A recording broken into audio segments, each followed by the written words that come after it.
Hey everyone, I'm Pete Ferrari. Welcome to the SuperSelf podcast series brought to you by Jaca Rare Sugar. I wanted to take a minute to share with everybody everything that encapsulates the SuperSelf Lifestyle Enrichment Program.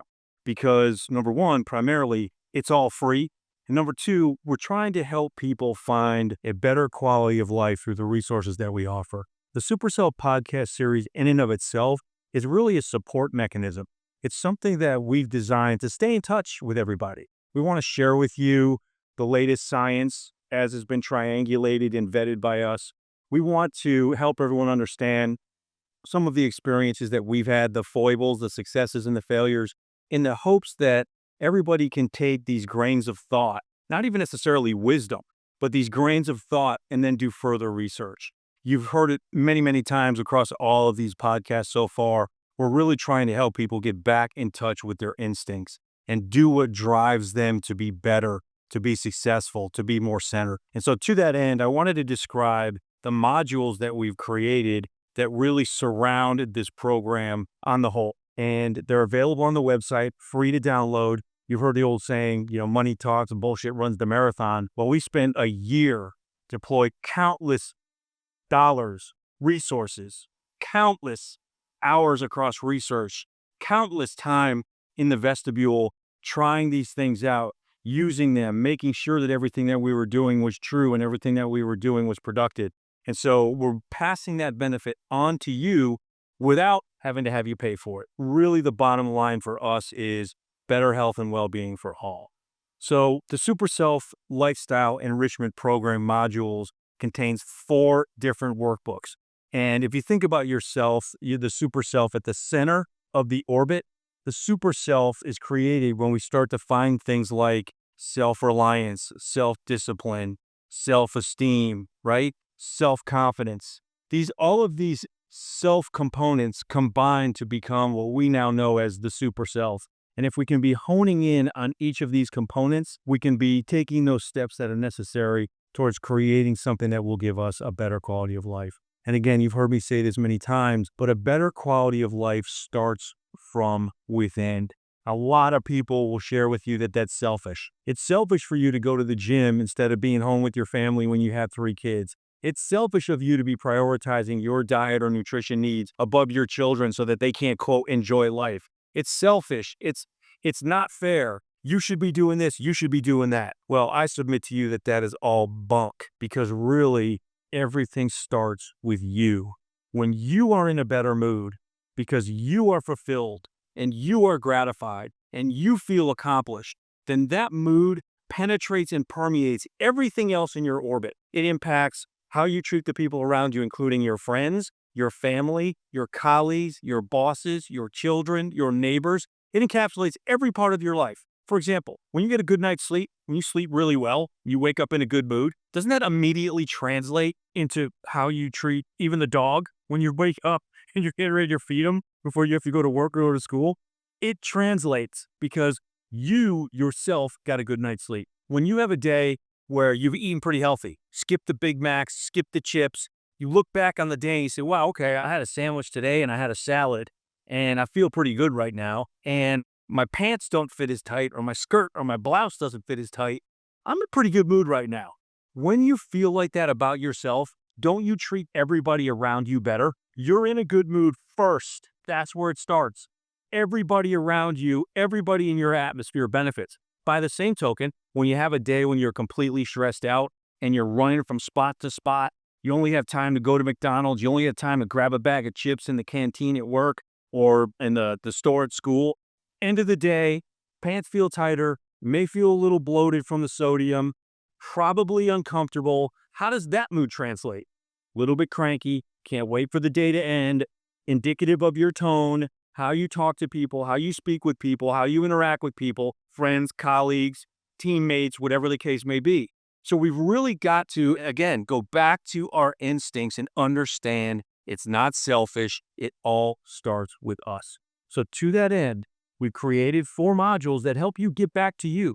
And what we did here, concerted effort, we developed this over a year with nutritionists, holistic medical doctors, trainers, and our experience, my experience in particular, over 45 years of going to the gym, being a competitive powerlifter. being focused on good health and maintaining a healthy weight in order to maintain my strength over time, over what literally has been 4 decades now. So we've combined all of this across these modules, and we've really tried to keep it as simple as possible.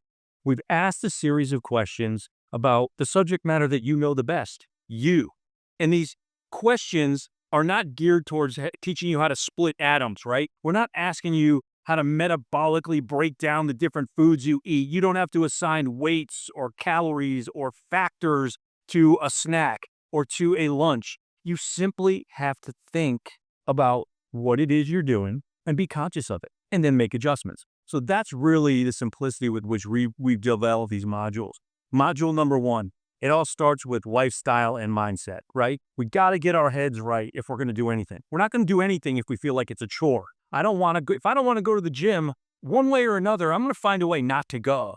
So to that end, the first part of every workbook is goal analysis, situational analysis. Where are we right now, and where do we want to be 12 months from now? And it crosses a number of chasms, a number of different facets: financially, spiritually, physically, economically, emotionally. I currently have a 1975 Honda Accord. Next year at this time, I'd like to have enough money to buy a new Honda. Great. It's a perfect goal. Perfect goal. I currently am 20 pounds overweight, according to my doctor. Next 12 months, I'd like to lose 5 pounds only. That's fantastic. Anything is better than nothing. So to that end, the first part of every workbook is, where are we today? Where do we want to be 12 months from now? It's the situational analysis. From there, we set goals. All right, what are our goals? If we want to lose 5 pounds in 12 months, we need to lose a half a pound a month, right? That sounds doable. So how do we go about that? It talks about how you can go about losing that half a pound a month healthily and keep it off.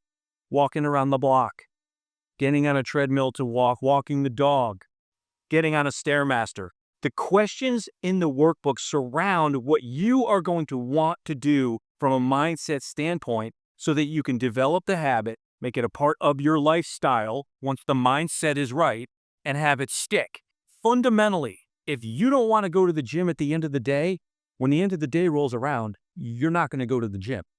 Fundamentally, if you don't want to walk the dog on Saturday and Sunday for whatever reason, which is your exercise, you're not going to walk the dog on Saturday and Sunday. So the questions within these workbooks are geared towards simple analysis of yourself. What do you prefer to do? What do you prefer not to do?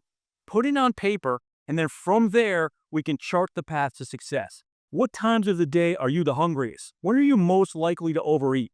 When are you most likely to be the strongest with regard to your nutrition?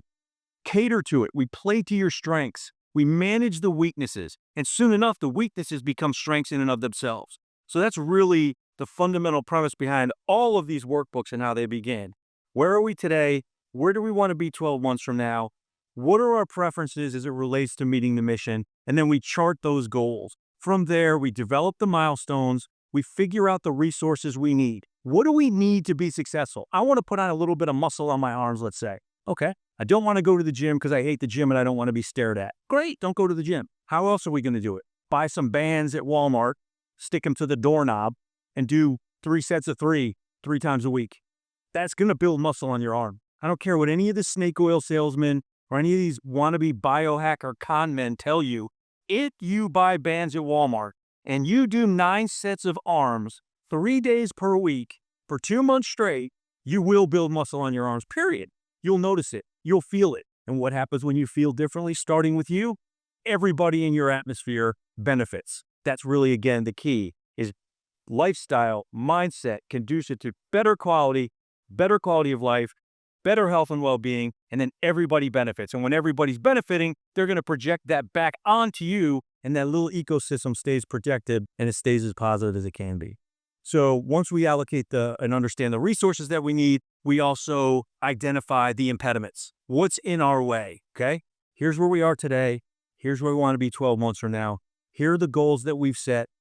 Here are the resources that we need. Now, what's in our way? Well, it's not selfish for you to say, I've got 5 kids and they require a lot of time. They're in the way, okay? This is visceral, guttural belief about how to find a better quality of life in accordance with your responsibilities and your obligations. So we're going to identify that. I've got 5 kids. They all get up from 6:30 to 8:30 or 9 o'clock, depending upon when they hit the bus. They've all got to get breakfast. They've all got to have lunch. They've all got to have their day set because after school, one of them's got soccer, one of them's got dance, one of them's got piano, one of them's got a math debate club. So we got to cater to that. So we'll figure all of that out, and then we'll figure out when you can find time for yourself.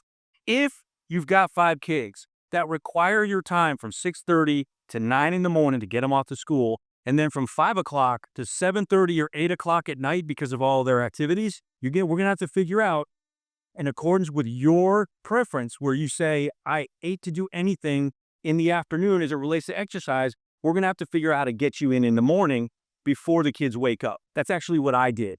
I always went to the gym in the morning before work just to get it out of the way. And I also recognized in and of myself, if I don't go to the gym by noon, I'm not going to go. That's something I just had to realize about myself. If I don't go to the gym by noon, I'm not going that day. So I've always had to cater to that weakness, or at least account for it, by going to the gym early in the morning. When my daughter was born, I resigned to the fact that I wanted to be with her when she woke up every single morning from the time she was an infant. Well, got up around 6:30, 7 o'clock in the morning, may have been 6 o'clock. It was 22 years ago. I don't remember.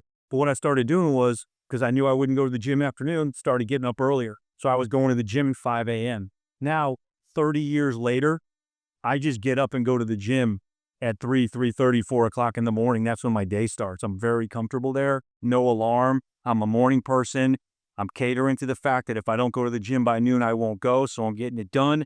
These are the things that we'll assess and we'll analyze individually by person and account for. And once it's mapped out, once we've got a blueprint and we've got the milestones set and we've got the resources that we need allocated and we've got the obstacles that are in our way addressed, then we can sit back and start to work our plan as we have planned our work. We're also going to identify confidants. You're going to have people that you can count on to keep you motivated, to keep you going when you're down or depressed or you don't feel like you're going anywhere or you don't feel like you're getting anything accomplished. People that you can vent to. People that will say, keep going. My best friend on the planet, we've been friends for 35 years. We keep each other going. We talk at all hours of the day. 3 a.m., 4 a.m., 7 p.m., 8 p.m., Saturday, Sunday. We vent. We keep each other going. Talk about, he's in the gym on his end. I'm in the gym on my end. We laugh at each other's gym situations, whether my man's got tripods and people filming themselves all over the place, which I could never, ever contend with. I would get thrown out of those gyms. And me at 4 in the morning, where the average age of patron at 4 in the morning is like 85 years old. So we get to talk to each other. We get to feed upon each other. We get to help each other when we're down. Confidant, the social fabric of what we're trying to accomplish and who we can count on becomes very, very important. And that also helps us visualize where we've said where we want to be. Now we can help visualization understand how to get there. Visualize the points in the match. Visualize the home runs in the game. Visualize how you're going to meet the objectives in order to reach the goals. These are things that are not difficult to do because they're very, very simple questions where you're just understanding yourself at this stage of your life. And once the blueprint is there, you can manage to it with relative ease because now it's just out there. It's in the forefront. It's on the tip of your tongue. It's top of mind. So these are things that are really going to help us as we're trying to become our super selves. And then, of course, at the end, we're going to do an audit and see what we've done. We're going to see what we've accomplished. And we're going to write a story to ourselves. We're going to write a narrative about how proud we are. We're also going to write about where we struggle so that we can better identify through Module 4, which we'll talk about, how to get even better going forward. So these are all things that are relatively the same across each module. The first module is lifestyle and mindset. The second module is nutrition. The third module is fitness. The fourth module is called the REC analysis. Recognize, embrace, and channel. After we've got our lifestyle and our mindset and our nutrition and our fitness under control, we want to go back and revisit, kind of like a delta analysis for those of you that have studied it in school or might do it at work or may have had visibility. We're going to recognize what we've done, good and bad. We're going to embrace it, and we're going to channel it to get even better going forward. Recognize, embrace, channel. REC analysis. Embracing is what's key because, again, we're going to embrace the bad with the good. You know, that old saying from the Stoics, amor fati, I love my fate. I love my fate. I love what's happening, good and bad. If it's good, I'm going to appreciate it. I'm going to be proud of myself. I'm going to be grateful. If it's bad, bring it. I'm not afraid of anything. I'll fix it. I love my fate. Bring it on. So the rec analysis component enables us to stay in tune with our feelings and our thoughts as times change. Year to year, as the kids get older, as we graduate from school, as we go from job to job, or we go from school to school for varying degrees, as our fitness goals change, as our physiques change physiologically, what I'm doing at 58 years old, dramatically different to what I did at 28 years old and 18 years old, but we're going to be able to recognize it, embrace it, and channel it because we're constantly revisiting through these workbooks what we want to accomplish, how our lives are changing and where our new struggles are, where our new strengths are, what we need to be cognizant of, and then planning for that and accounting for it over time. So it's very much an iterative process. I think it was Peter Thiel who said, iterate faster. All this is a process whereby we understand instinctively where we are, we recognize where we want to be, we put a plan in place that is practical and simple, so we want to do it, we execute, and then we revisit it.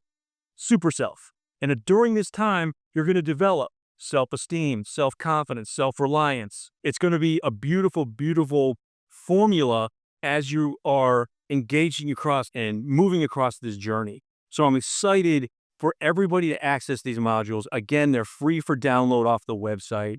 There's no reason you can't start today. Every day, I've been telling my daughter this since day one, whenever we've tried something new or whenever we've struggled and during her path, as she's tried to be successful and become accomplished, every day is your birthday. Every day you can say, today I'm born, now I start. If you failed yesterday, we all fail, I fail. I still get stressed out and go to McDonald's, okay? I fail. Every day is my birthday. I can start over and move on along. And that's really the fundamental premise behind this. Stay in touch with your instincts. You know McDonald's every day is not good. You know it's not good every week. If you are excessively overweight and you're trying to lose weight, let's recognize it. Let's love our fate. Here's where I'm at. I love it. Here's how I'm going to fix it. And here's what gets in my way. That's really the key here is instinctively iterative process to become your super self. I hope you'll subscribe to the podcast as well. It's geared towards support. It's geared towards giving you that ecosystem you need to make you better over time. I welcome questions. I welcome feedback. And I'm really excited to see how your path unfolds because I think it could be a fruitful and beautiful journey for everybody involved, not just you. Cheers. Okay, everyone. That brings to a close another episode of the SuperSelf podcast series brought to you by Jaca Rare Sugar. Here, we are going to be helping you discover the truth for all things that surround good health and well-being. We'll be offering you statistical data, clinical trial information that has been evaluated and corroborated so that you can see for yourself that we say what we mean and we mean what we say. Now, while the SuperSelf series is brought to you technically by Jaca Rare Sugar, I don't care if you buy the sugar. I really don't. That's not what this is about. This is about operating as the conscience across the food and beverage industry, across the health and well-being industry, which includes supplements, fitness trainers, and the like. Our goal is to provide you with the stepping stones for your own research, where you can go out and corroborate the things that we say on your own. See for yourself what it means to find a good quality of life that fits in alongside your current lifestyle or your family's lifestyle. I think it's really going to be interesting and fascinating if we take this journey together. And once again, our goal is not just to provide you with data, but to keep it interesting. I've been living a clean lifestyle for 40 years now. I've been going to the gym for almost 45 years, eating clean for 40 years. And so we're going to have a ton of stories along the way about the foibles, the successes, and the failures, but we're also going to provide you with the information that you need to carry on and carry forward. Think about subscribing. We'd love it if you subscribe to us, pass this on to your friends. I think we've got a lot of edgy and interesting podcasts that are upcoming, and we certainly will look forward to any feedback that you want to provide. Until next time, cheers.